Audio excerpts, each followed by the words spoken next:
We believe in God of Almighty, maker of heaven and universe, of all things seen and unseen. We believe in one Lord Jesus Christ, the only Son of God, eternally begotten and not made, one in being with the Holy Father. Through him all things were made, for us men and for our salvation. He came down from heaven with the power of the Holy Spirit.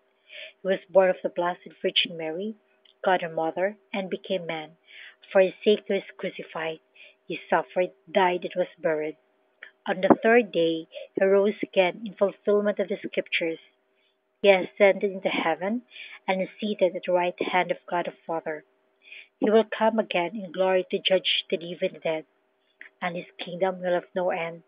We believe in the Holy Spirit, the Lord and Mother, the giver of life, who proceeds from the Holy Father and the Son. With the Holy Father and the Son, she is worshipped and glorified. What an immaculate conception of God!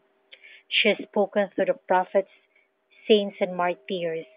We believe in one holy Catholic and Apostolic Church of the Reigning Queen. We acknowledge the baptism of water and the Holy Spirit, the unity of the Holy Mother and Son that started from the Jordan River, that we look for the resurrection of the dead and the life of the universe to come, right from the chosen blessed sanctuary of the Holy Spirit here in Lake Cebu, in preparation for the last spiritual warfare in the Battle of Armageddon, to be sure.